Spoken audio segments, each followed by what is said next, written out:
Hello Shiv, आवाज आ रही है?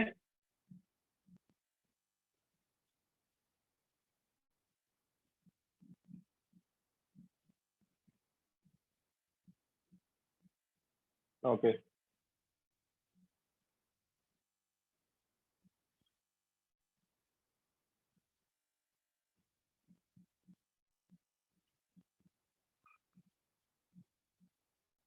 ट्राई करो अभी। Yes, sir. Audible. ओके। तो लास्ट लेक्चर क्यों नहीं आया? लास्ट दो लेक्चर अटेंड नहीं किया ना तूने? Sir, I actually had a school exam, sir, so I couldn't attend. But sir, I watched the recording in case. Okay okay, ठीक है, डन। थोड़ा वेट कर लेते, बाकी अगर कोई ज्वाइन करता हो, ठीक है।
तो चलो स्टार्ट करते हैं।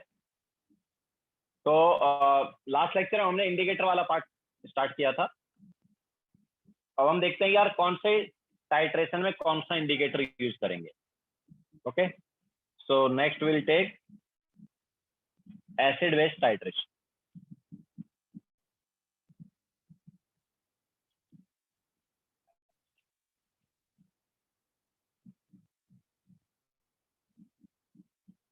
तो तुमने लैब में किए होंगे प्रैक्टिकल यार एसिड बेस टाइट्रेशन वाले, जिनमें मिथाइल ऑरेंज या फिनोप्थिलीन वगैरह यूज किया जाता है। किया है क्या? Yes, sir. Yes, sir. Phenolphthalein. ठीक है। सो अब देखो कौन सी टाइट्रेशन में हम कौन सा इंडिकेटर यूज करते हैं वो यहाँ पर देखते हैं। तो पहले हम यहाँ पर ले लेते हैं strong acid versus strong base.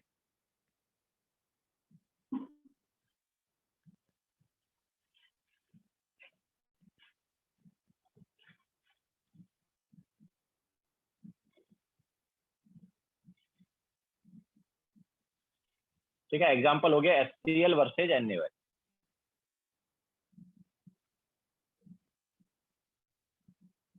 तो लैब में जब हम प्रैक्टिकल करते हैं तो क्या होता है यार कि हम नीचे एक सॉल्यूशन लेते हैं ना, उसमें एक दूसरा सॉल्यूशन ब्यूरेट के थ्रू डालते रहते हैं ड्रॉप बाय ड्रॉप, है ना। और लेकिन स्टार्ट करने से पहले एक इंडिकेटर डाल देते हैं, है ना। तो ये जो सॉल्यूशन है इसका कलर चेंज हो जाता है पर्टिकुलर रीडिंग पर, याद है? ऐसा ही कुछ होता था। Yes, तो sir. जैसे ही कलर चेंज होता था हम वो रीडिंग नोट कर लेते थे। तो एक्चुअली वो जो कलर चेंज होता है वो कब होता है? जब हमारे पास इक्विवेलेंट पॉइंट आता है। इक्विवेलेंट पॉइंट मतलब कि हम वहां पर फॉर्मूला अप्लाई करते थे M1V1 is equal to M2V2, याद है? तो M1V1 एक के मोल्स हो गए, M2V2 दूसरे के मोल्स हो गए। ओके, तो बेसिकली वहां पर हमें नंबर ऑफ मोल्स इक्वल करना होता था। तो हम ऐसा बोल सकते हैं कि जब दोनों के नंबर ऑफ मोल्स सेम हो जाएंगे HCl और NaOH के, तो इक्विवेलेंट पॉइंट आएगा। ठीक है, तो जो इंडिकेटर इक्विवेलेंट पॉइंट पर कलर चेंज करेगा वही हमारा सूटेबल इंडिकेटर है। तो हम क्या करते हैं, यहाँ पर HCl का 0.1 मोलार ले लेते हैं,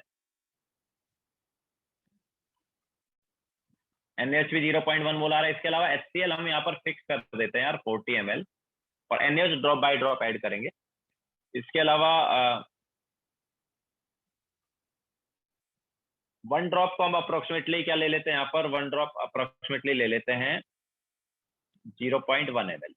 ठीक है, तो हम यहाँ पर क्या करेंगे, अलग अलग वॉल्यूम ऑफ NaOH पर पीएच चेक करेंगे, पीएच क्या आता है।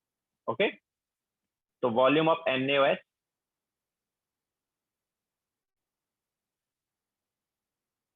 And pH, volume of NaOH जो है वो ml में है।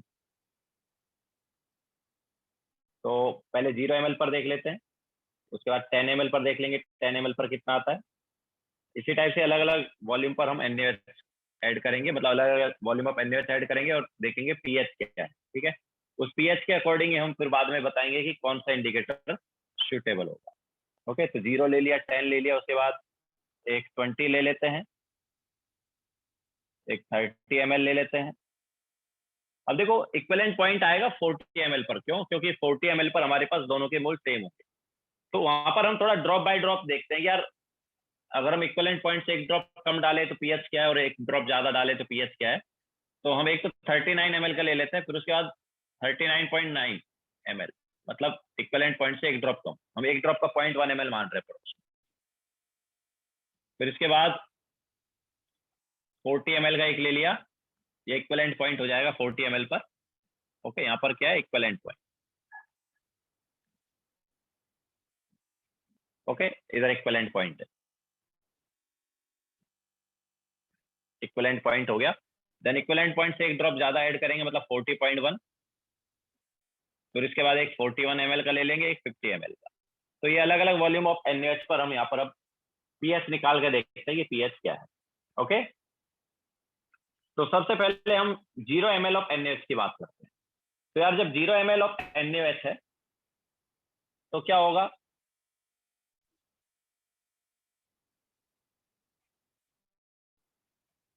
जब हमारे पास 0 ml ऑफ NaOH है, इसका मीनिंग क्या है? इसका मीनिंग ये है कि हमने NaOH ऐड ही नहीं किया, है ना। यही हुआ ना इसका मीनिंग। तो हमने Yes, sir. NaOH ऐड ही नहीं किया है, मतलब हमारे पास जस्ट क्या है, 0.1 मोलार HCl है ना, है कि नहीं? तो 0.1 मोलार HCl हमारे पास सॉल्यूशन में, तो पीएच क्या होगा यार? 0.1 मोलार HCl है तो H पॉजिटिव कॉन्सेंट्रेशन भी क्या होगा? 0.1 होगा। तो पीएच क्या आ जाएगा? PH will be minus log of 0.1, मतलब क्या हो गया? क्लियर है क्या? Yes, sir. क्लियर है क्या ये? ठीक है, तो ये आ गया 1। ओके, अब देखो हमें ये जो एक्चुअली टाइट्रेशन कर रहे हैं इसमें अभी तक जितने भी कॉन्सेप्ट हमने पढ़े कहीं ना कहीं यूज हो जाए। तो 0 ml ऑफ NaOH पर pH 1 आ गया। अगर हम यहाँ पर 10 ml ऑफ NaOH ले तो फिर क्या होगा यार? तो 10 ml ऑफ NaOH अगर हमने लिया तो फिर बेसिकली हमने NaOH ऐड कर दिया ना HCl में। तो HCl और NaOH अगर दोनों सॉल्यूशन में, मतलब क्या होगा? एसिड बेस रिएक्शन होगा या नहीं होगा? होगा ना? ठीक है, एक HCl है, एक NaOH है। HCl ऑब्वियसली एसिड है, NaOH क्या बेस, तो दोनों रिएक्ट करेंगे। ओके, तो HCl plus NaOH will give NaCl plus H2। Okay, अच्छा HCl कितना है यार? HCl हमारे पास है 0.1 मोलार एंड 40 ml, मतलब 4 मिलीमोल। एंड NaOH कितना ऐड किया? 10 ml, 0.1 मोलार था मतलब 1 मिलीमोल। तो अब देखो हमारे पास जो लिमिटिंग रेजेंट खत्म हो जाएगा, मतलब ये 0 बचेगा, ये 4 में से 1 रिएक्ट किया तो 3 बचेगा, और ये हमारे पास 1 बनेगा, ये 1 बनेगा। तो रिजल्टेंट सॉल्यूशन में HCl है और NaCl। ये बफर है क्या यार, HCl और NaCl का मिक्सचर? Yes, sir. HCl और NaCl के मिक्सचर बफर है या नहीं है? एसिड एंड उसका सॉल्ट बफर है क्या? Yes, sir. It's a buffer. Buffer नहीं है। बफर पता है कब होता है? जब ये वीक एसिड होता है। HCl strong Right, sir. Acid है, Right, sir. Sorry. ठीक है। HCl जो है वो क्या, स्ट्रॉन्ग एसिड है, दिस इज नॉट बफर। तो फिर क्या करें? तो अब देखो हमने यार पहले केस लिया था ना, pH of mixture of strong acid and strong base, याद है? तो वही तो केस चल रहा है अभी। यहाँ पर एक्सेस में HCl है, लिमिटिंग NaOH है, तो NaOH पूरा खत्म हो गया, रिजल्टेंट सॉल्यूशन में HCl है जो कि स्ट्रॉन्ग एसिड है, तो उसी की वजह से पीएच आएगा। ओके, तो HCl का मिलीमोल्स मिल गया, कॉन्सेंट्रेशन क्या होगा यार? Concentration will be 3 divide by volume 50। Clear है क्या? तो Yes, H sir. Positive concentration जो है वो क्या आ गया? 3/50 आ गया। देन पीएच ऑब्वियसली इसका क्या हो जाएगा? माइनस लॉग ना।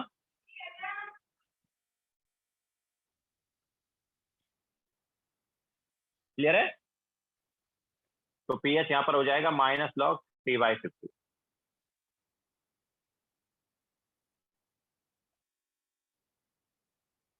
That is log of 50/3,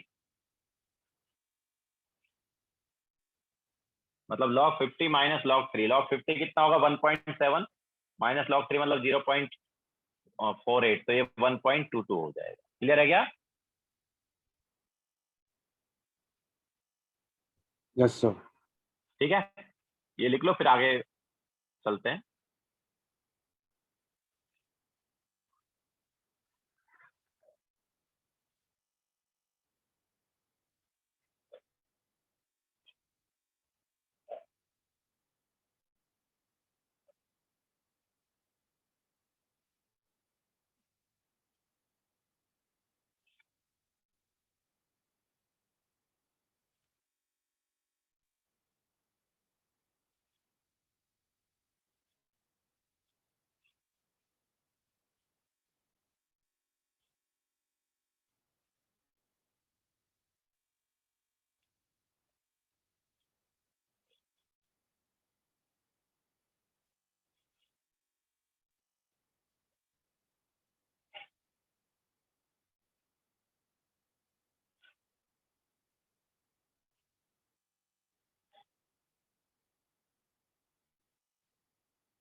Done, sir.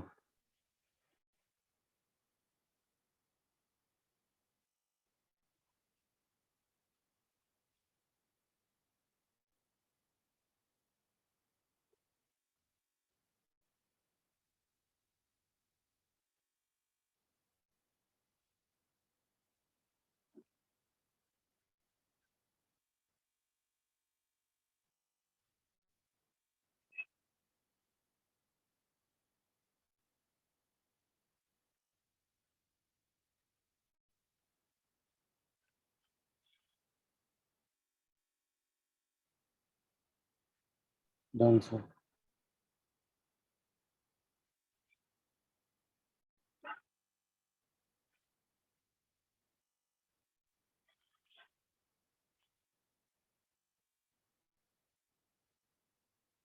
Yes, sir. Done. हो गया?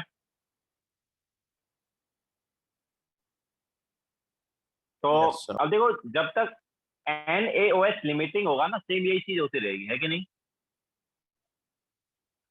जब तक NaOH लिमिटिंग होगा ये सेम होगा ना। Yes, sir. तो नेक्स्ट वाला जो है वो क्या है, देखो नेक्स्ट है यहाँ पर 20 millilitre of HCl, sorry NaOH। तो जब हमारे पास 20 मिलीलीटर NaOH होगा तो ये NaOH कितना होगा, 2 मिलीमोल होगा ना, है ना? तो NaOH कितना बच जाएगा, NaOH हमारे पास कितना बचेगा फिर? So can you repeat? मैं बोल रहा हूँ जब हमारे पास 20 मिलीमोल ऑफ NaOH होगा, ओके, यहाँ पर 1 की बजाय कितना मिलीमोल होगा, 20 मिलीमोल होगा NaOH, सॉरी 20 मिलीलीटर मतलब 2 मिलीमोल जब NaOH होगा। नेक्स्ट वाला क्या है, देखो ध्यान से देखो, नेक्स्ट वाला क्या है, 20 ml NaOH है ना, Yes, sir. ठीक है? तो जब 20 ml NaOH है तो NaOH कितना मिलीमोल होगा, 2 मिलीमोल, Yes, sir. ठीक है? तो NaOH 2 मिलीमोल होगा, HCl 4 मिलीमोल है, तो NaOH 2 मिलीमोल पूरा रिएक्ट कर जाएगा। Yes, sir. HCl कितना बचेगा, 2 millimoles, sir. 2 मिलीमोल बचेगा HCl। तो ये हमारे पास 2 था, ये 4 था, ऑब्वियसली 4 में से 2 रिएक्ट कर जाएगा, 2 मिलीमोल बचेगा। तो कॉन्सेंट्रेशन कितना आएगा HCl का, 2 divide by total volume, total volume कितना हो जाएगा, 40 HCl का लिया और 20 NaOH 60. का, मतलब 60 ना। तो हमारे पास नेक्स्ट जो है वो क्या आएगा, माइनस लॉग ऑफ मिलीमोल्स बचे 2 डिवाइड बाय टोटल वॉल्यूम हो गया 60, ओके। तो ये आ जाएगा -2/60 हो गया लॉग का, है ना। ये हम बोल सकते हैं इसको लॉग ऑफ 30, लॉग ऑफ 30 कितना होगा, So log of 1.48, 3 plus 1. है ना। क्लियर है क्या? Yes, sir. सिमिलरली जब 30 ml NaOH लेंगे तो NaOH के कितने मिलीमोल आए, So 3 millimoles. जब 30 ml ऑफ NaOH लेंगे तो NaOH के कितने मिलीमोल, 3 मिलीमोल ना। Yes, sir. तो NaOH पूरा खत्म हो जाएगा, HCl कितना बचेगा, 4 में से 3 जाएगा 1, है ना। तो 1 मिलीमोल NaOH बचेगा, सॉरी HCl बचेगा, Yes, sir. Divide by total volume कितना हो जाएगा, 1/70 हो गया ना, टोटल वॉल्यूम 70 होगा, है ना। Yes, sir. तो दैट इज लॉग ऑफ 70, ये हम बोल सकते हैं 1.85। क्लियर है? जब 39 ml NaOH हम ऐड करेंगे तो NaOH कितना मिलीमोल हुआ, 39 ml NaOH में NaOH कितना 3.9. मिलीमोल है, 3.9। तो NaOH 3.9 है, HCl 4 है, अभी भी HCl ही एक्सेस में है, तो 4 में से 0.1. 3.9 है 0.1 divide by total volume, total volume कितना हो गया 79 ना। तो 0.1 डिवाइड बाय 79, ये हम इसको बोल सकते हैं लॉग ऑफ 790। अब देखो 790 को हम अप्रोक्सीमेटली 800 ले सकते हैं, ठीक है। तो लॉग ऑफ 800, लॉग ऑफ 800 क्या हो जाएगा यार, लॉग ऑफ 100 प्लस लॉग 8 ना, दैट इज 2.9, ओके। तो यहाँ पर आ जाएगा 2.9। क्लियर है? तो नेक्स्ट वाला है 39.9 ml। तो जब 39.9 ml होगा NaOH, तो कितना मिलीमोल हुआ NaOH, 3.99, है ना। 39.9 ml NaOH अगर हम ले रहे हैं तो कितना मिलीमोल हुआ, 3.99 हुआ ना, बिकॉज 0.1 मोल Yes, आ रहा sir. है। तो NaOH 3.99, HCl 4, पूरा 3.99 रिएक्ट किया, HCl कितना बचेगा, 4 में से 3.99 गया तो कितना बचा, 0.01। तो HCl 0.01 मिलीमोल बचा, वॉल्यूम हो गया 79.9, तो क्या आएगा HCl का कॉन्सेंट्रेशन, तो ये आ जाएगा 0.01 डिवाइड बाय 79.9। ओके, ये हो गया हमारे पास लॉग ऑफ 7990, जिसको ऑब्वियसली हम अप्रोक्सीमेटली क्या ले सकते हैं, log of 8000, and log of 8000 जो है ये हो जाता है 3.9। क्लियर है? अब देखो नेक्स्ट आता है 40 ml, जिसमें कोई लिमिटिंग नहीं है ना, ना HCl लिमिटिंग है ना NaOH। तो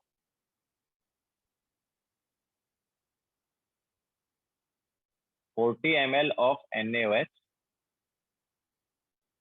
तो यहाँ पर HCl plus NaOH give NaCl plus H2O। तो ये 4 मिलीमोल, ये 4 मिलीमोल, ये 0 0, तो दोनों कंप्लीटली रिएक्ट करेंगे और NaCl एंड वाटर बन जाएगा। अब देखो रिजल्टेंट सॉल्यूशन में NaCl एंड वाटर है, तो क्या होगा पीएच यार?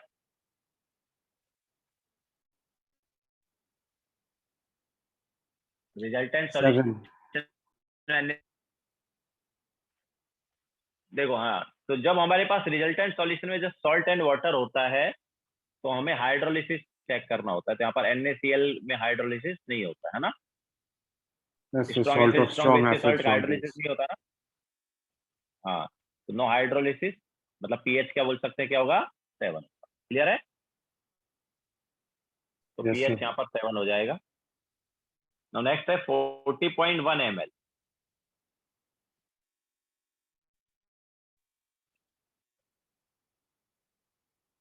अब देखो 40.1 ml ऑफ NaOH पर अब यहाँ पर उल्टा हो गया यार, अब एक्सेस में हो गया NaOH और लिमिटिंग हो गया HCl। तो HCl 4 मिलीमोल, NaOH हो जाएगा 4.01 मिलीमोल, ये पूरा खत्म हो गया। 4 में से 4 गया तो 0, ये 4.01 में से 4 गया तो 0.01, एंड ये 4 बनेगा, ये 4 बनेगा। अब बताओ क्या होगा?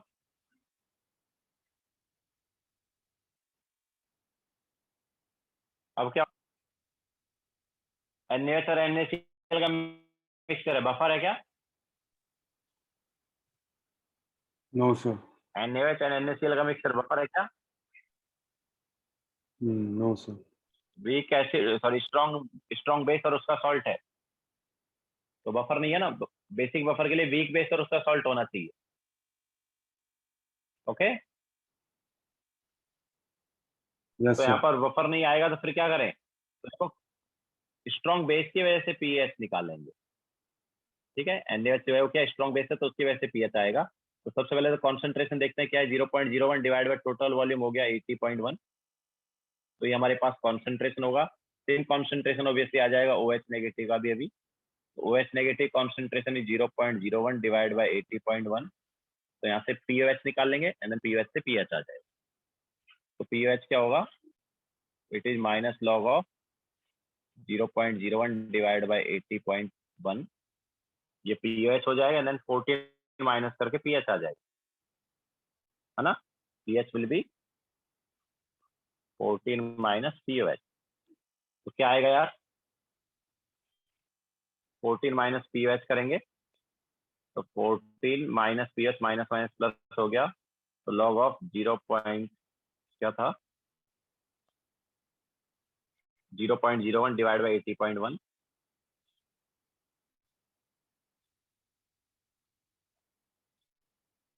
ठीक है। तो ये हो जाएगा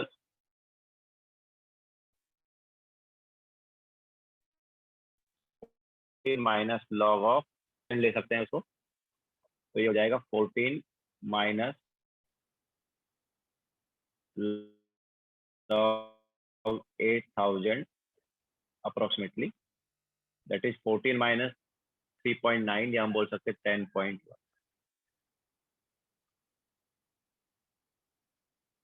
ठीक है, तो यहाँ पर हमने थोड़ा सा अप्रोक्सीमेशन कर दिया है। देन नेक्स्ट है 41 ml। तो देखो 41 ml पर भी सेम ही चीज होगी ना, NaOH 4.1 मिलीमोल हो जाएगा, एक्सेस पर रहेगा, HCl लिमिटिंग रहेगा। तो 4.1 NaOH है, उसमें से 4 रिएक्ट करेगा तो कितना बचेगा 0.1, 0.1 मिलीमोल NaOH हमारे पास बच जाएगा, डिवाइड बाय टोटल वॉल्यूम करेंगे, अभी 81 आ जाएगा। तो ये हमारे पास आ जाएगा, नंबर ऑफ मिलीमोल्स बचे 0.1, टोटल वॉल्यूम हो गया 81, तो ये आ गया 14 माइनस लॉग 810, जिसको हम ऑब्वियसली 800 ही ले सकते हैं अप्रोक्सीमेटली। तो ये आ जाएगा 11.1। द नेक्स्ट है 50 ml ऑफ NaOH। तो जब 50 ml ऑफ NaOH की बात करेंगे तो NaOH कितना हो गया, 5 मिलीमोल। NaOH 5 होगा, HCl होगा 4, HCl पूरा खत्म, NaOH के 5 में से 4 रिएक्ट किया तो 1 बचेगा, तो 1 मिलीमोल ऑफ NaOH बच जाएगा। डिवाइड बाय टोटल वॉल्यूम करेंगे कॉन्सेंट्रेशन के लिए, तो कितना हुआ, टोटल वॉल्यूम हो जाएगा 50 प्लस 40 मतलब 90, तो 1 मिलीमोल बचेगा, तो concentration will be 1 divide by 9। हम इसको लिख सकते हैं 14 minus log 90, that is 14 minus 1.96 या फिर 12.04। ठीक है, तो ये हमारे पास पीएच है। क्लियर है? Yes, sir. ठीक है, तो ये लिखो, फिर आगे बताते हैं कैसे क्या करना है।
Done, sir. तो अभी ये वाला लिख लो।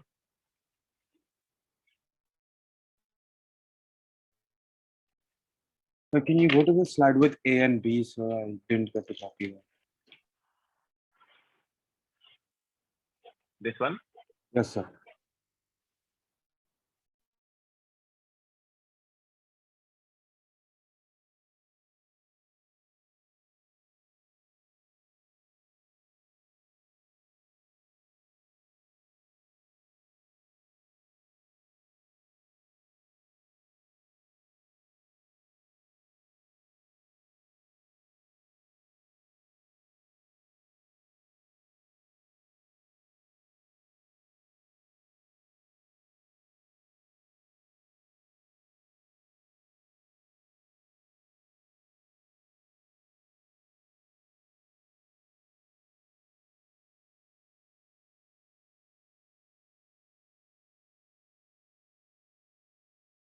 Done, sir.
Done, sir.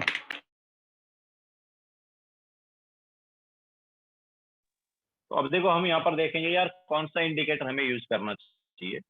तो सूटेबल इंडिकेटर कौन सा होता है जो कि कलर चेंज करता है एट इक्विवेलेंट पॉइंट, ठीक है। तो indicator which changes color at equivalent point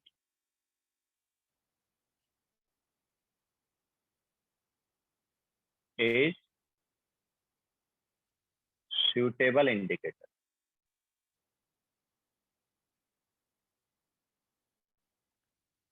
तो लास्ट लेक्चर में हमने कुछ इंडिकेटर के पीएच रेंज बताए थे, याद है।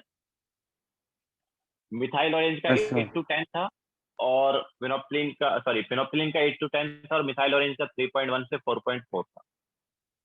तो मिथाइल ऑरेंज का 8 to 10 था, इसका मतलब क्या है कि 8 से कम अगर पीएच है तो कलरलेस रहेगा और 10 से ज्यादा है तो क्या रहेगा, पिंक रहेगा या रेड रहेगा, है ना। तो देखो अगर हम फिनोप्सिलिन लेते हैं, फिनोप्सिलिन अगर यहाँ पर लेते हैं तो कलर क्या आ रहा है यार। तो देखो अलग अलग देख लेते हैं हम। तो 10 ml पर 20, 30, 39, 39.9, 40, ठीक है। इन सब पर देखते हैं कि यार कलर क्या क्या आ रहा है 40 पॉइंट। तो अगर हमने फिनोप्सिलिन लिया,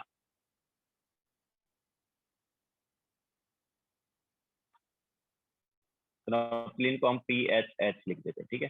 एंड दूसरा है मिथाइल ऑरेंज, उसको हम MEOH लिख देते हैं, ठीक है। तो फिनोप्सिलिन एंड मिथाइल ऑरेंज क्या क्या कलर देंगे यार। तो देखो 10 ml पर क्या है पीएच, 10 ml पर पीएच क्या आया था, 1.22 आया, है ना। देन 1.48 आया, देन 1.85, देन 2.9, देन 3.9, देन 7। तो देखो 40 ml तक कलरलेस ही रहेगा फिनोप्सिलिन के साथ, क्योंकि लेस देन 8 है ना। ओके, तो 40 ml तक फिनोप्सिलिन के साथ वो क्या रहेगा, कलरलेस रहेगा।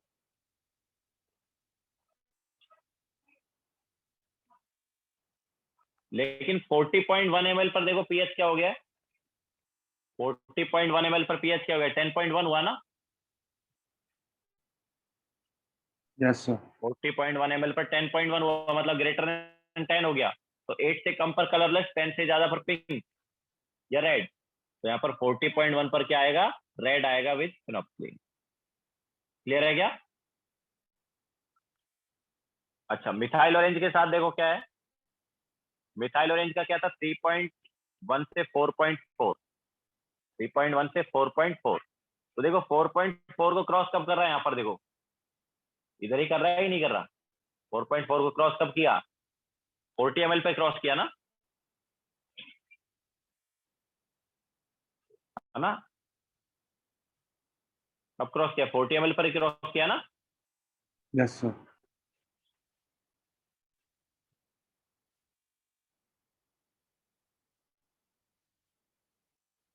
यहाँ पर 0 था, हाँ। तो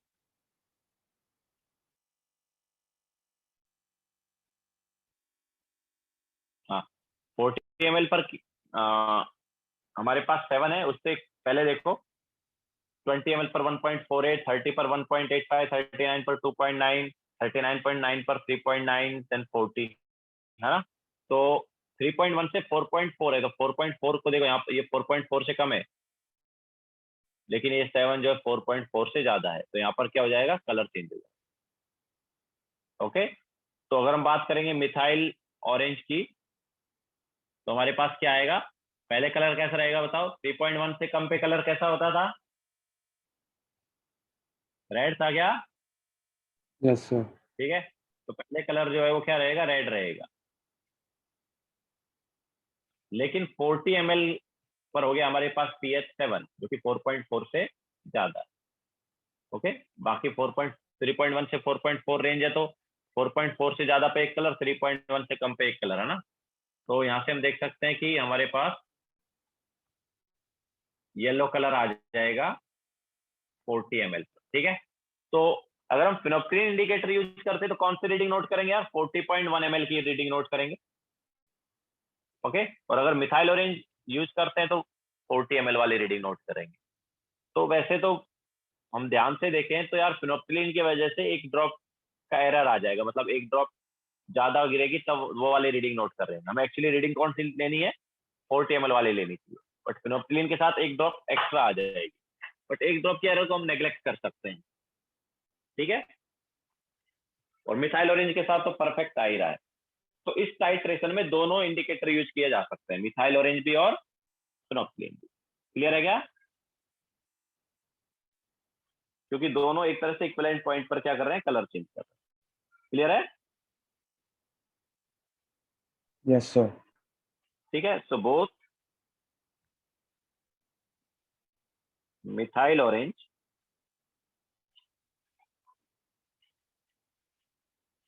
and phenolphthalein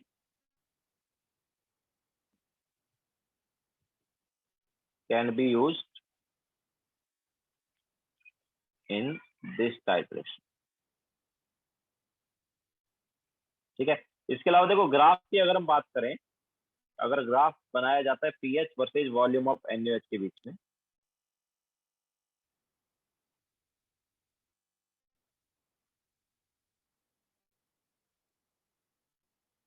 तो हमारे पास देखो जैसे जैसे हम एनएच ऐड करते जा रहे हैं, पीएच जो है वो देखो कैसे चेंज हो रहा है। 0 से 10 ml गए तो 1.22 हो गया ना, 1 से 1.22, फिर और 10 ml ऐड किया तो 1.22 से 1.48, फिर और 10 ml ऐड किया तो 1.485 हो गया।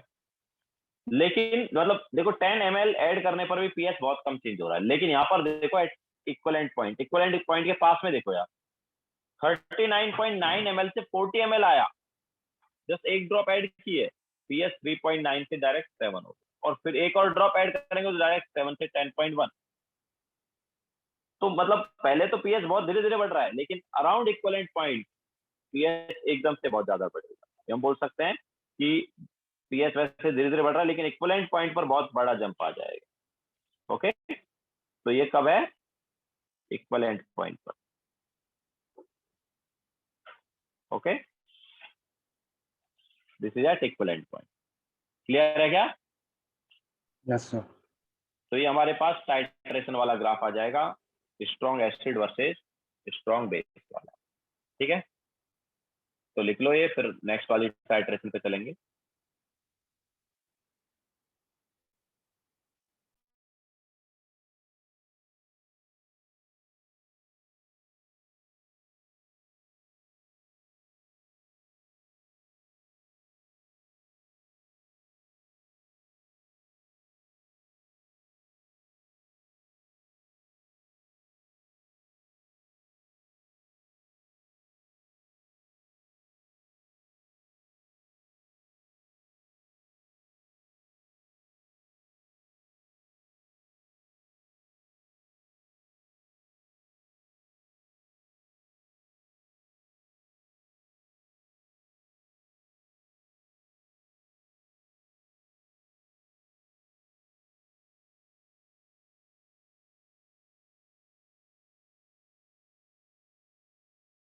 Done, sir.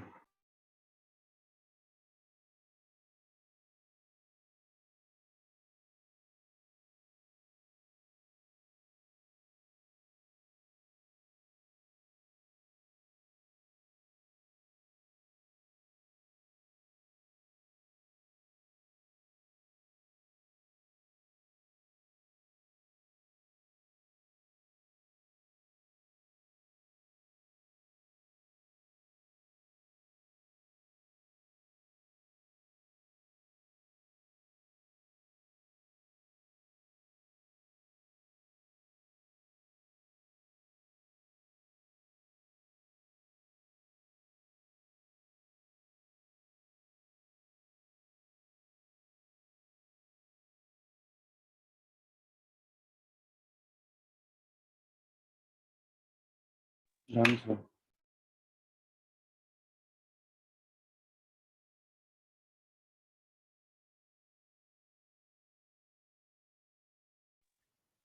ओके, तो ये हमारे पास हो गई strong acid versus strong base वाली टाइट्रेशन, जिसमें दोनों में से कोई भी इंडिकेटर हम क्या कर सकते हैं, यूज कर सकते हैं। ठीक है, नेक्स्ट अब हम यहाँ पर लेंगे ये था strong acid versus strong base. Next लेंगे weak acid versus strong base.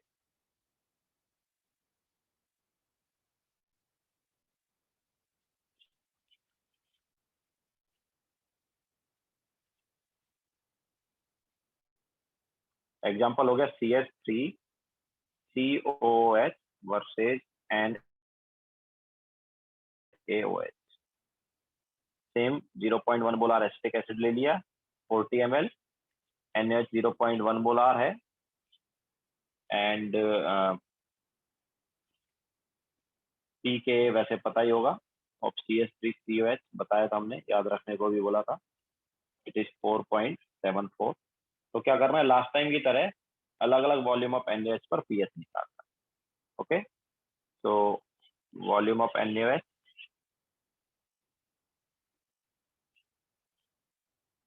And pH. वैसे वॉल्यूम ऑफ NaOH ml में है, तो हमें पीएच निकालना, 0 ml पर निकालना है, देन 10 ml पर निकालना है, देन 20 पर निकालना है, देन 30 पर, उसके बाद 39 पर, 39 के बाद 39.9, उसके बाद 40, देन 40.1, देन 41 एंड देन 50। ठीक है, इन सभी पर हमें पीएच निकालना है क्या होगा।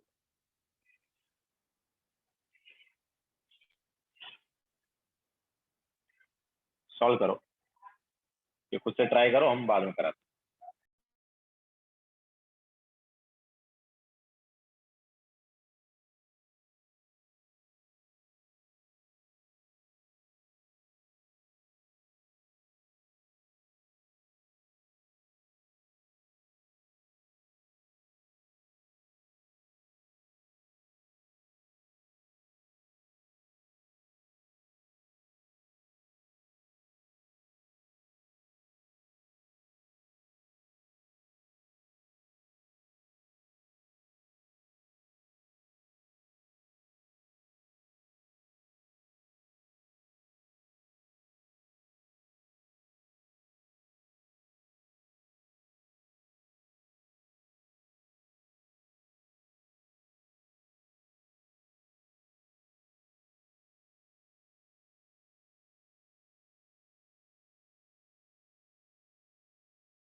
So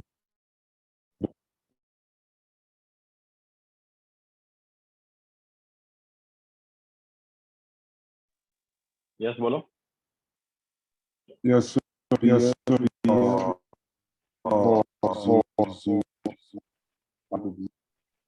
आवाज क्लियर नहीं आ रही, क्या बोल रहे हो? Hello, sir. Hello, sir. हाँ, बोलो। Yes save.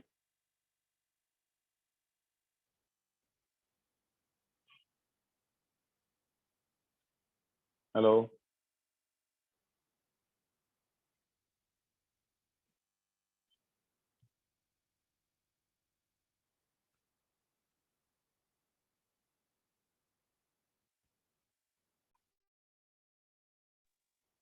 मनीष, तो तुम्हारा आया क्या आंसर कुछ?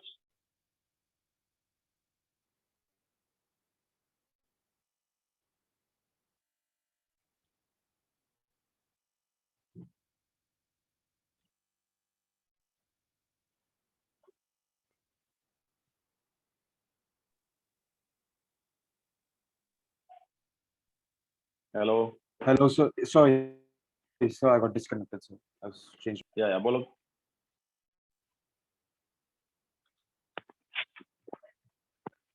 बोलो, क्या बोल रहे थे? So I was saying, can you solve it now, sir? The volume, can you watch? कितना कर लिया? So सारे हो गए क्या? no, sir, I'm actually struggling, sir, because I haven't gotten chance to revise this chapter now, sir, because of school exams. Yes, okay, तो start करें क्या सॉल्विंग?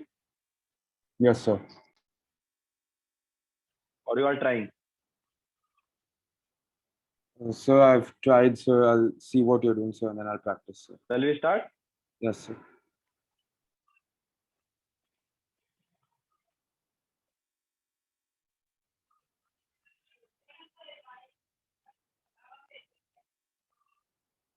सॉल्व करें? Yes, sir. ओके, सो देखो क्या है। The first one is 0 ml of NaOH. Okay, तो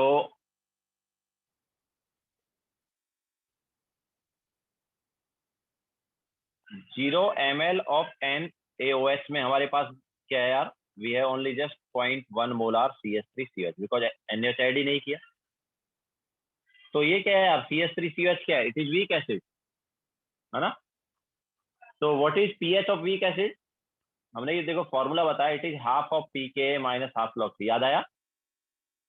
Yes, sir. Okay, so we have to apply this formula only. So half pK minus half log C. C is 0.1. Okay, तो ये हमारे पास आ जाएगा that is 2.87. Okay, so at 10 ml, sorry, at 0 ml of NaOH we have pH 2.37. Okay, now the next one is 10 ml of NaOH. So when we take 10 ml of NaOH, so next is 10 ml of NaOH. Okay, तो अब हमारी है जो कि weak acid है and NaOH भी है जो कि स्ट्रॉन्ग बेस दोनों है। तो एसिड और बेस दोनों है तो रिएक्ट करेंगे, they will give CH3CONa plus H2। तो CH3COH हमारे पास कितना है? We have 4 millimole and NaOH we have 1 millimole. Okay, तो लिमिटिंग रेजेंट कौन है यार? Which is limiting reagent? NaOH. ना, तो NaOH पूरा खत्म हो जाएगा एंड CH3COH में से 1 रिएक्ट किया तो 3 बचेगा, CH3CONa 1 बन जाएगा एंड ये 1। तो रिजल्टेंट सॉल्यूशन में हमारे पास CH3COOH एंड CH3CONa है। क्या ये बफर है? CH3COH एंड CH3CONa का mixture? Yes, sir. weak acid and yes salt. Acidic buffer है ना, वीक एसिड और उसका सॉल्ट है, तो दैट इज एसिडिक बफर। तो पीएच क्या आएगा, pH is equal to pK plus log of salt upon acid, मतलब बोल सकते हैं 4.74 प्लस लॉग ऑफ 1/3। क्लियर है क्या? Yes, sir. तो क्या आ जाएगा ये, तो दैट इज 4.74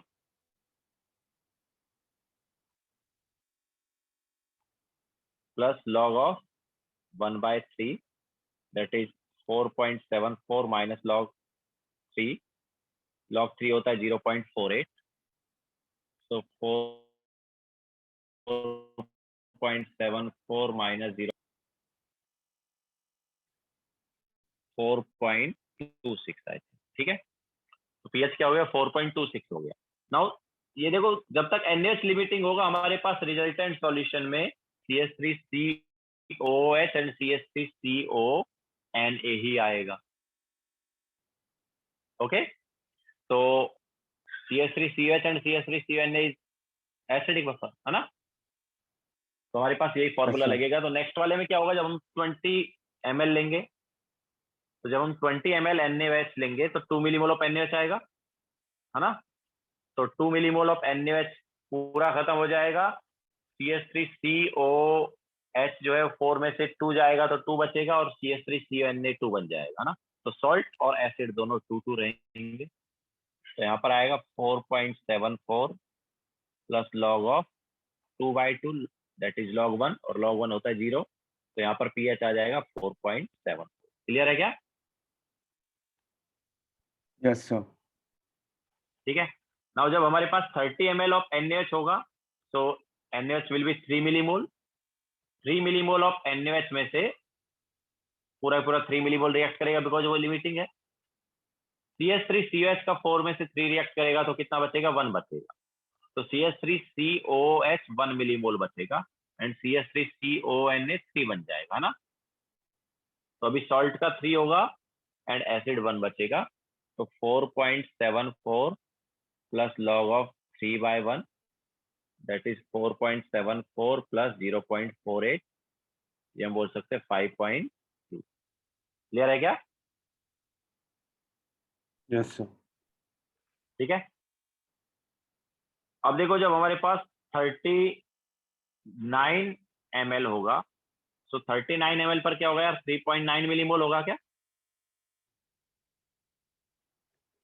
39 ml Yes, पर sir. क्या होगा, 3.9 13 मिलीमोल हो जाएगा ना, Yes, sir. है ना। 3.9. तो 3.9 मिलीमोल ऑफ NaOH पूरा रिएक्ट होगा, CH3COH का 4 में से 3.9 गया तो कितना बचा, 0.1, Yes, sir. 0.1, एंड सॉल्ट बन जाएगा 3.9, है ना। तो Yes, sir. Salt will be 3.9, तो 4.74 plus log of salt is 3.9 and acid बचेगा 0.1, तो ये लॉग के अंदर आ गया 39, अप्रोक्सीमेटली 40 ले सकते हैं इसे, तो 4.74 प्लस लॉग 40 अप्रोक्सीमेटली, तो कितना हो गया ये, लॉग 40 कितना होता है, log 10 प्लस log 4 मतलब 1.6 हो गया ये, तो 1.6 हो गया, तो आई थिंक ये आ जाएगा 6.34। ओके, अब देखो, जब हम 39.9 ml लेंगे तो क्या होगा, तो 39.9 ml पर कितना हो जाएगा, 3.99 मिलीमोल ना NaOH का। Yes, sir. Now 3.99 completely react करेगा, CH3COH 4 में से 3.99 जाएगा तो 0.01 बचेगा एंड सॉल्ट 3.99 बन जाएगा, तो salt will be 3.99 and acid will be 0.01।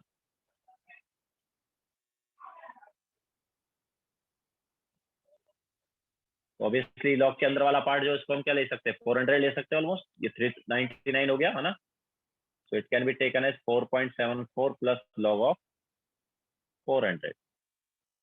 Okay, and log of 400 हो गया 2.6, तो ये हमारे पास आ जाएगा 7.34। क्लियर है क्या? Yes, sir. अब आता है इक्विवेलेंट पॉइंट, ठीक है, obviously 40 ml is equivalent point. Equivalent point पर देखते हैं क्या होगा। तो अब इक्विवेलेंट पॉइंट पर अब देखो दोनों के मोल सेम हो गए,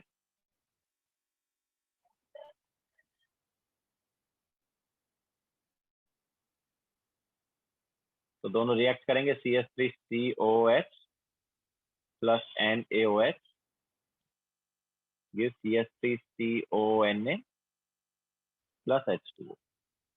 ठीक है, तो हमारे पास CH3COH के 4, NaOH के 4, CH3CONa के 0, ये 0। now दोनों रिएक्ट कर गए, तो हमारे पास 4 मिलीमोल ऑफ CH3CONa आ गया और 4 ये आ गया। तो यार रिजल्टेंट सॉल्यूशन में क्या सॉल्ट एंड वाटर है ना, तो जब रिजल्टेंट सॉल्यूशन में सॉल्ट एंड वाटर ही रहे तो हमें salt Hydrolysis hydrolysis of check salt करना will है। तो happen क्या here, यहाँ पर sir. सॉल्ट हाइड्रोलिसिस हो सकता है? Yes, sir. Weak yes, acid यहाँ पर हो present. सकता है नेगेटिव आयन का हाइड्रोलिसिस होगा। यस, नेगेटिव आयन का हाइड्रोलिसिस होगा, due to that solution will be basic, है ना। तो बेसिक होगा तो उसका पीएच निकालेंगे। तो पहले तो कॉन्सेंट्रेशन देख लेते क्या होगा। तो 4 divide by total volume will be 80। Okay, तो 4/80 मोलार हो गया ये।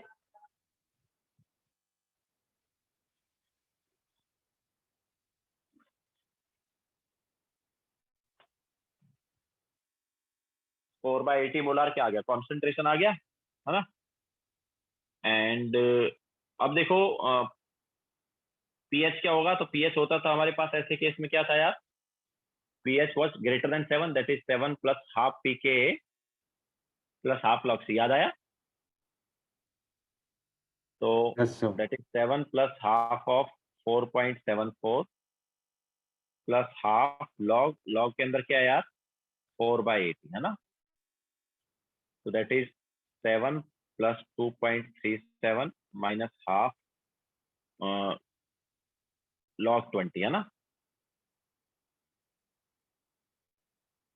दैट इज 9.37 log 20 कितना हुआ, 1.6 नहीं 1.3, तो डिवाइड बाय 2 किया तो 0.65, दैट इज आई थिंक 8.72, है ना। तो हमारे पास पीएच क्या आ गया अभी, 8.72 आ गया। क्लियर है क्या? Yes, sir. ठीक है,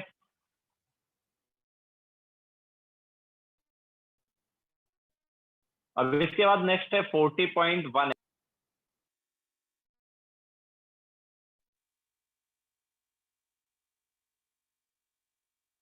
तो 40.1 ml ऑफ NaOH पर हमारे पास देखो क्या होगा। तो CH3COH plus NaOH will give CH3CONa plus H2O। तो CH3CH 4 मिलीमोल, अभी एक्सेस में NaOH हो जाएगा, विच इज 4.01, ये जो 0 हो गए। तो अभी पूरा रिएक्ट करेगा CH3COH, NaOH कितना बचेगा, 0.01 मिलीमोल बचेगा, एंड ये 4 आ गया, ये 4 आ गया। तो देखो रिजल्टेंट सॉल्यूशन में NaOH एंड CH3CONa है, क्या ये बफर है क्या? Yes, sir. Weak. NaOH and CH3CONa का मिक्सचर बफर है क्या? So weak salt and water, right? So yes. No, sir, no, sir. NaOH भी है ना, ठीक है। तो स्ट्रॉन्ग बेस है हमारे पास NaOH एंड फिर एक सॉल्ट है। और सॉल्ट में भी अगर हम देखेंगे तो बेसिक सॉल्ट ही हो, CH3CO नेगेटिव है ना, बेसिक है ना। तो बेसिकली यहाँ पर दो बेस का मिक्सचर आ गया, बट उसमें स्ट्रॉन्ग बेस कौन है, NaOH ना। तो उसी की वजह से पीएच आएगा ही नहीं आएगा, है ना। तो इसका कॉन्सेंट्रेशन क्या हो जाएगा, 0.01 divide by total volume 40.1 molar. तो देखो यहाँ पर OH नेगेटिव कॉन्सेंट्रेशन भी यही आ जाएगा, एंड देन इसका यूज करके POH निकाल लेंगे, है ना। तो यार ये वाला तो पूरा लास्ट टाइम जैसा ही हो गया ना, Yes, sir. हुआ कि नहीं हुआ? ठीक है, तो अभी आगे वाली जितने भी वैल्यूज हैं या जितने भी आंसर है वो लास्ट टाइम वाले ही रहेंगे। ठीक है, मतलब 40.1 पर हमारे पास क्या आ जाएगा, 10.1, 41 पर क्या आ जाएगा, 11.1, एंड 50 ml पर क्या था, 12.04। क्लियर है क्या? Yes, sir. ठीक है, तो ये हमारे पास आ जाएगा पीएच। ओके, अलग अलग पर। अब देखो कलर क्या होगा यार, अगर हम कलर की बात करें तो कलर क्या होगा। तो उसके लिए हम देख लेते हैं कि कौन सा क्या है। तो 0 ml, 10 ml, 20,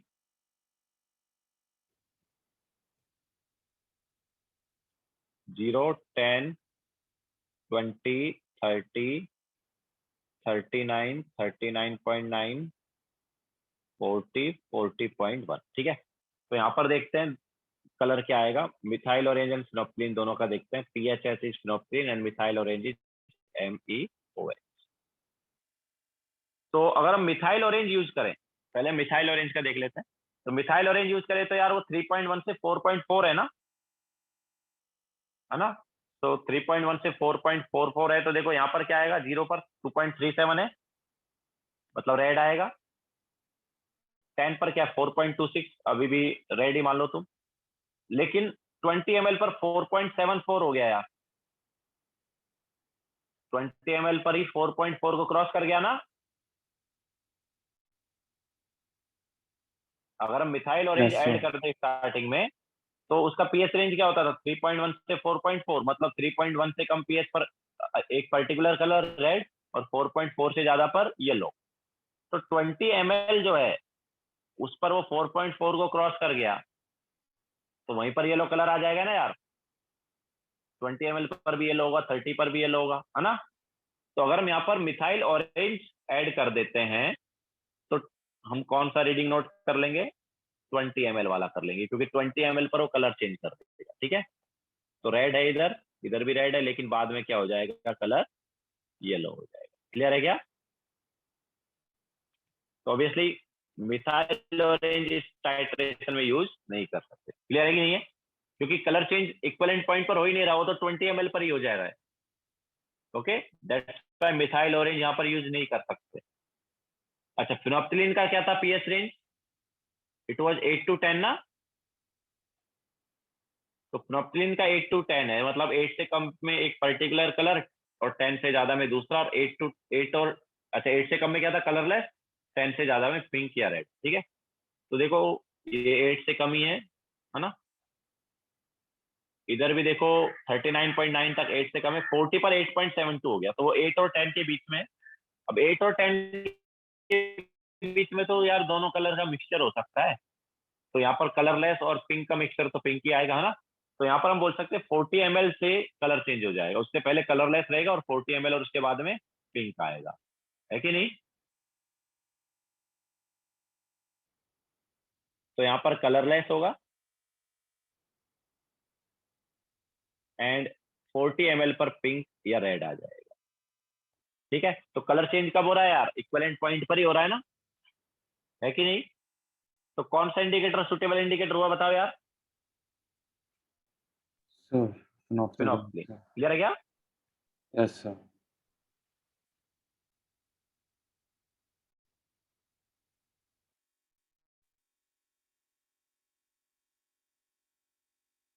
ठीक है, तो इस टाइट्रेशन में फिनोप्सिलिन हम यूज करते हैं। ओके, अच्छा अगर हम यहाँ पर ग्राफ बनाए तो देखो यार लास्ट टाइम ग्राफ जो था उसमें क्या था, पीएच बहुत धीरे धीरे बढ़ रहा था ना।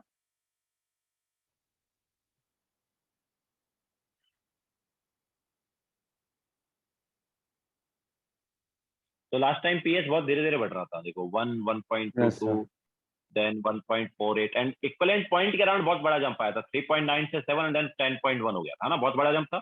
बट यहाँ पर देखो 2.37, 4.26, 4.74, 5.22, यहाँ पर ठीक ठाक बढ़ रहा है ना पीएच, है ना।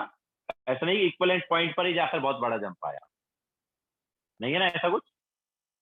ठीक है, तो इक्विवेलेंट पॉइंट क्रॉस कर गया उसके बाद में फिर ठीक ठाक जंप आ रहा है, लेकिन बिफोर इक्विवेलेंट पॉइंट उतना बड़ा जंप नहीं, मतलब ठीक है। तो बिफोर इक्विवेलेंट पॉइंट धीरे धीरे जा रहा है, इक्विवेलेंट पॉइंट पर स्लाइड थोड़ा सा जंप है, तो यहाँ पर ऐसे गए और स्लाइड सा जंप करा देंगे एंड देन स्लाइड। ठीक है, लास्ट टाइम इक्विवेलेंट पॉइंट पर बहुत बड़ा जंप आया, थोड़ा सा जंप करा दो एंड देन स्लाइड। क्लियर है क्या, समझ आया क्या। देखो Yes, यहाँ sir. पर लास्ट टाइम देखो कितना बड़ा जंप था, है ना, यहाँ पर उतना बड़ा जंप नहीं होगा। ओके, थोड़ा सा जंप है। तो ये हमारे पास हो जाएगा weak acid versus strong base वाला टाइप। ओके, तो चलो लिखना स्टार्ट करो अभी।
Done, sir.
Done, sir.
Done, sir.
Done, sir.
Done, sir.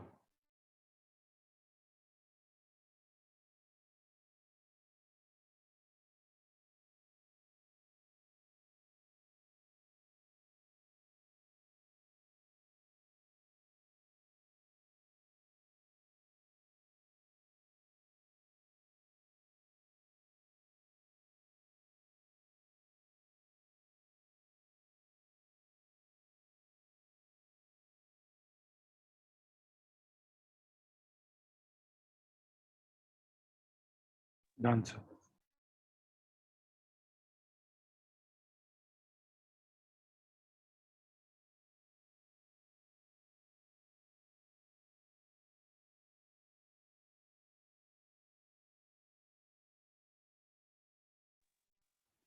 तो ये हो गया हमारे पास strong sorry weak acid and strong base वाला टाइट्रेशन। तो बाकी टाइट्रेशन भी सेम ऐसे ही होंगे, हम डायरेक्ट बता देते हैं कि कौन सा इंडिकेटर यूज किया जाएगा। जैसे थर्ड वाला हम लेंगे वीक एसिड हो गया, सॉरी स्ट्रॉन्ग एसिड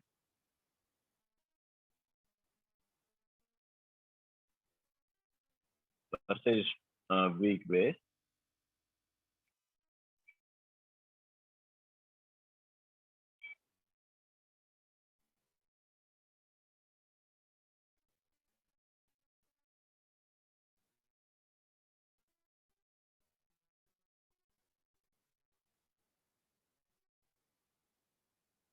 ठीक है, तो strong acid versus weak base वाली टाइट्रेशन में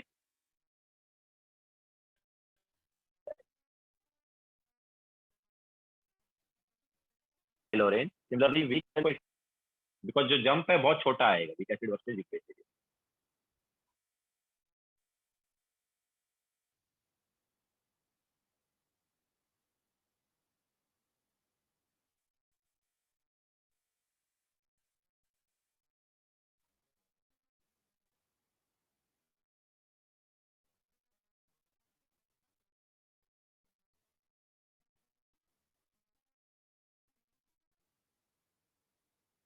एंड वाला पार्ट, सॉलिबिलिटी वाला part.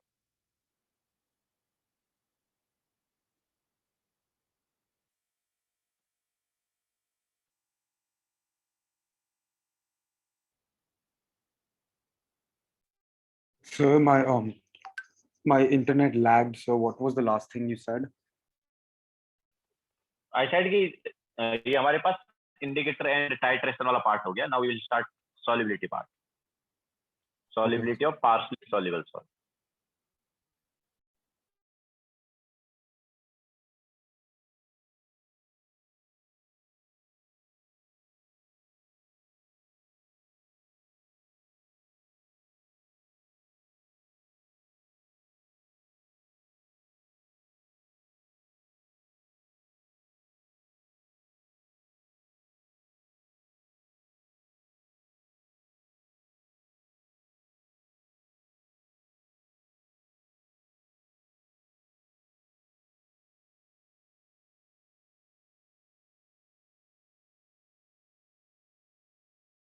Done, sir.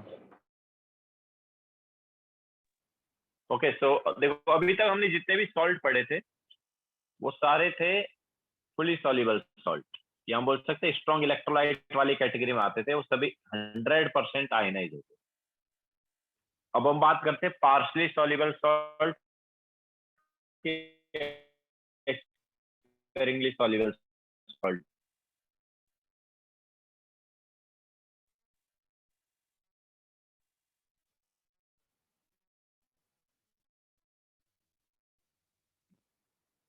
Partially soluble पर लेंगे solubility and solubility product.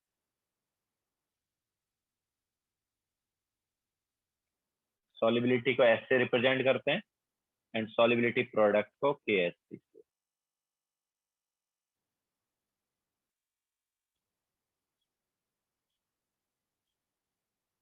Solubility जो है ये क्या होता है देखो,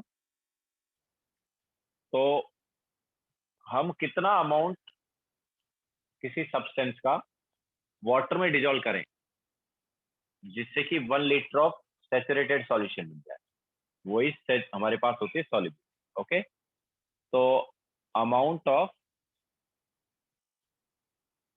a substance dissolved in water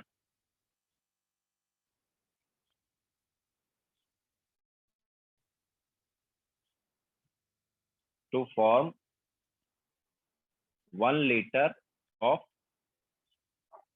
saturated solution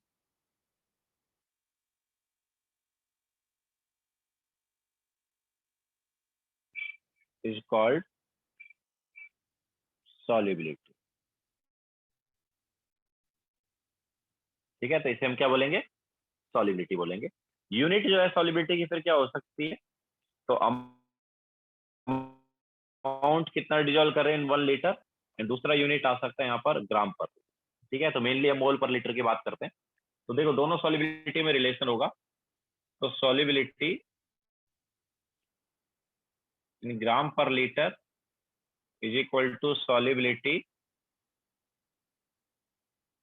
in mole per litre into molar mass. ठीक है, सब्सटेंस का मोलार मास जो है उससे अगर तुम मोल पर लीटर वाली सॉल्युबिलिटी को मल्टीप्लाई कर दोगे तो ग्राम पर लीटर वाली सॉल्युबिलिटी आ जाएगी। ओके,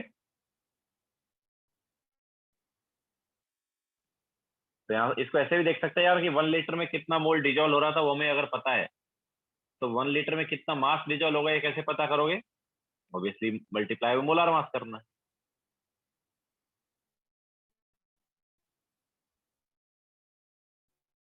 ठीक है, तो लिख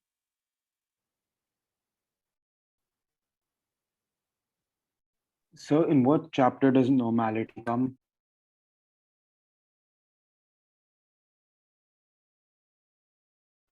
next chapter volumetric.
Done, sir.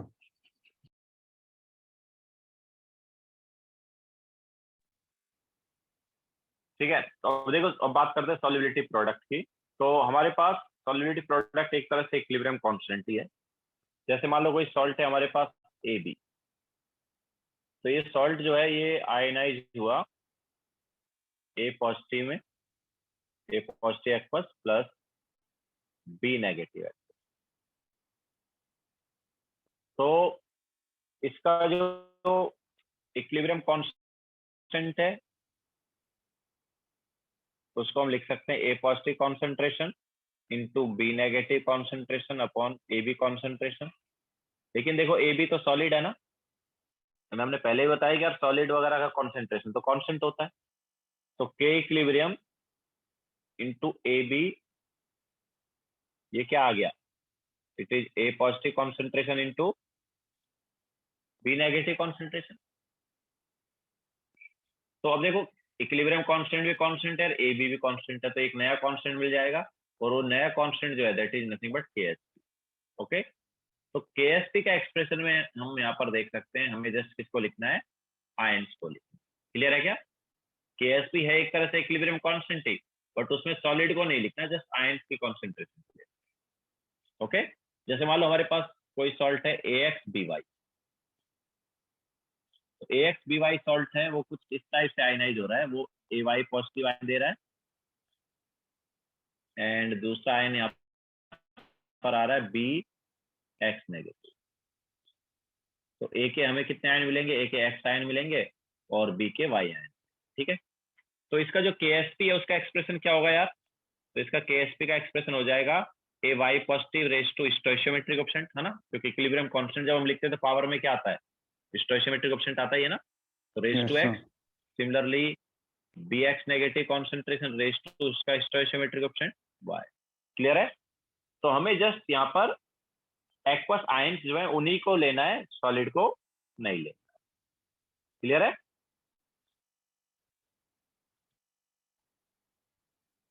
तो ये KSP हो गया है।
Done, sir. अब देखो हमारे पास जो सॉलिबिलिटी प्रोडक्ट है वो एक तरह से क्या इक्विलिब्रियम कांस्टेंट है। तो यार इक्विलिब्रियम कांस्टेंट जो है उसका तो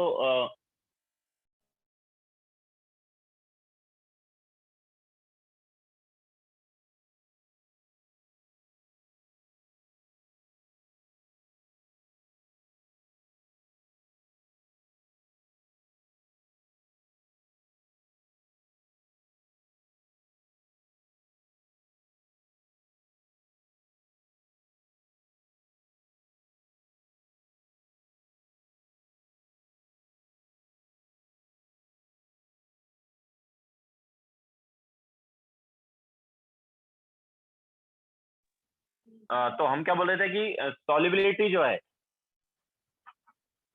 ये अलग अलग सॉल्यूशन में अलग अलग हो सकता है किसी भी सॉल्ट का। लेकिन देखो सॉलिबिलिटी प्रोडक्ट एक तरह से इक्विलिब्रियम कांस्टेंट ही है ना। तो इक्विलिब्रियम कांस्टेंट यार किस पे डिपेंड करता था? वो तो कांस्टेंट होता था ना, वो एक ही फैक्टर पे डिपेंड करता था। वो फैक्टर क्या था?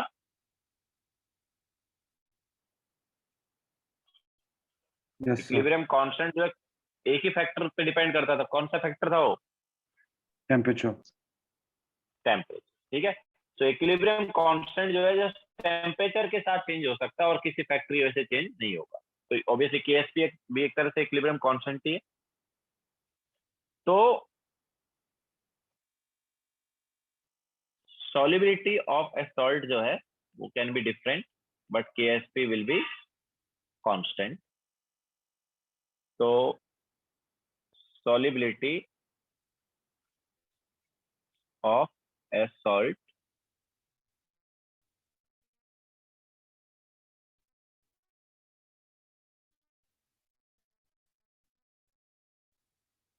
can be different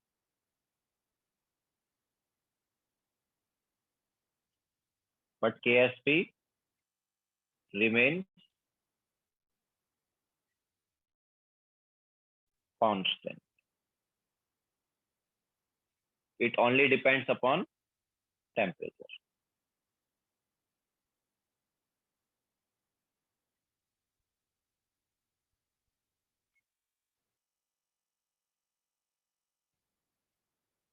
क्लियर है? तो Yes, देखो sir. ये फिर आगे हम KSP और solubility में रिलेशन बताएंगे कि क्या रिलेशन होता है, कैसे KSP से solubility या solubility से KSP निकाल सकते हैं।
Done, sir. तो नेक्स्ट हम लेंगे यहाँ पर relation between KSP and solubility।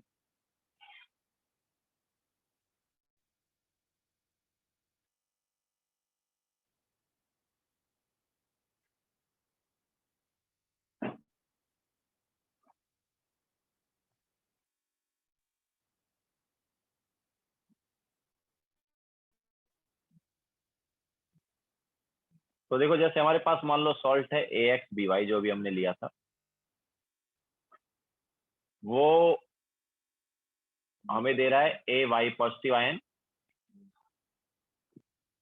और दूसरा कौन सा है? बी एक्स नेगेटिव है ना, तो एक आयन है ए वाई पॉजिटिव और दूसरा है B x negative.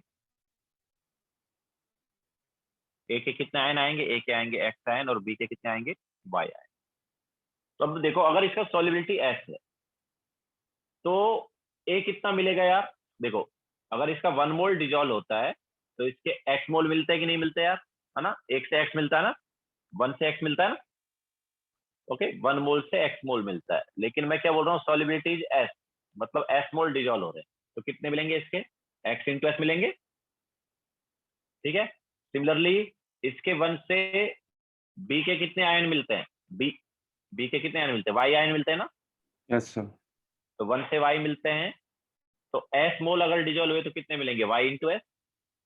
Yes, sir. तो KSP क्या आएगा, तो KSP will be AY positive concentration raise to x and BX negative concentration raise to y. तो क्या हो गया ये, this is nothing but x into s raise to x and y into s raise to y, है ना। ये हम बोल सकते हैं KSP क्या हो गया, it is x raise to x, y raise to y and s raise to x plus y. ठीक है, तो इस टाइप से हम KSP एंड सॉल्युबिलिटी में रिलेशन निकाल सकते हैं किसी भी सॉल्ट के लिए। जैसे मान लो हम यहाँ पर लेते हैं AgCl का ले लेते हैं, चलो तो AgCl जो है वो आयनाइज होगा Ag positive and Cl negative. तो अगर इसका सॉल्युबिलिटी S है तो Ag पॉजिटिव के कितने मिलेंगे, S मिलेंगे, और Cl नेगेटिव के भी S मिलेंगे। तो KSP क्या है यार इसका, it is Ag positive concentration into Cl negative concentration, है ना, that is S into S, ये हम बोल सकते हैं S स्क्वायर। क्लियर है क्या, समझ आया। Yes, sir. ठीक है, तो इस टाइप से हम KSP और सॉल्युबिलिटी में रिलेशन निकाल लेंगे किसी भी पार्शली सॉल्युबल सॉल्ट के लिए। देखो फिर आगे चलते हैं।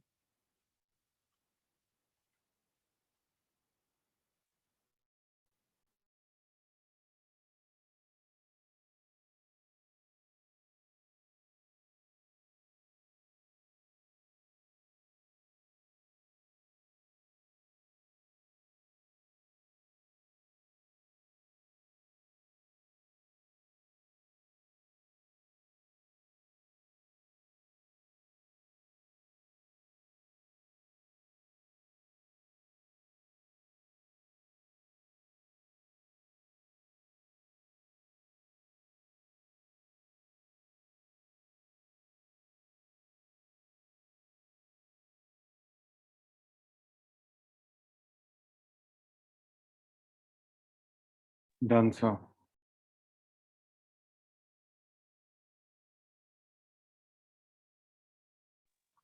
ओके, कुछ और एग्जांपल ले लेते हैं। तो जैसे मान लो हमारे पास है PbCl2, तो PbCl2 जो है वो देगा Pb2 पॉजिटिव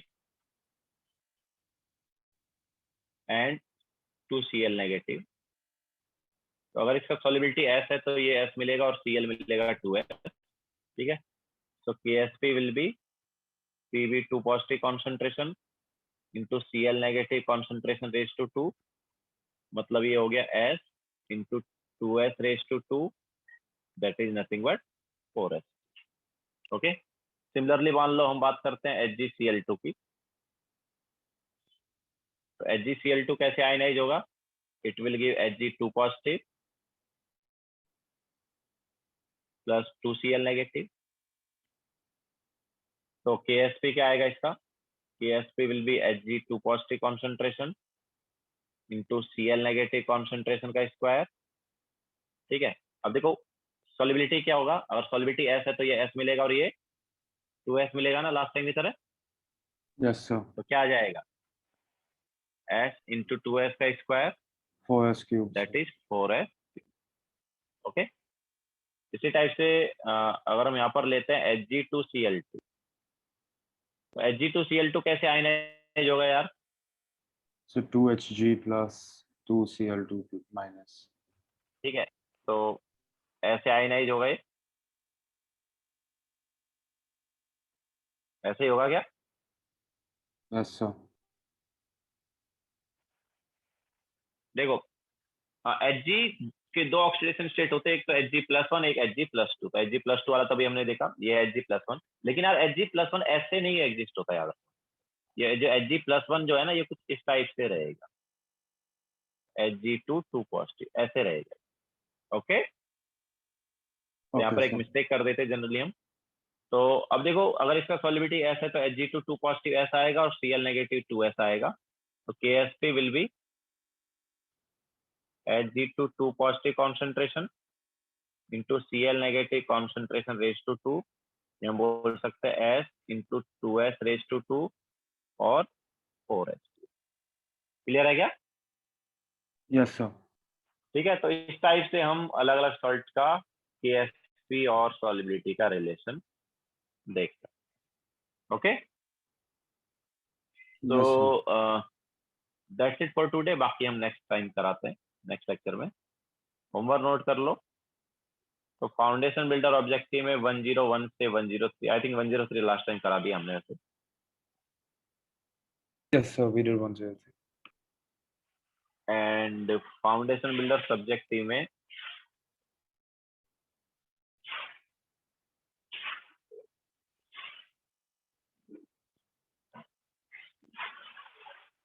48 to 54। ठीक है, तो आज का होमवर्क चाहिए, लिख लो, फिर Done, लेक्चर sir. एंड करते हैं। लिख लिया क्या? Yes, sir.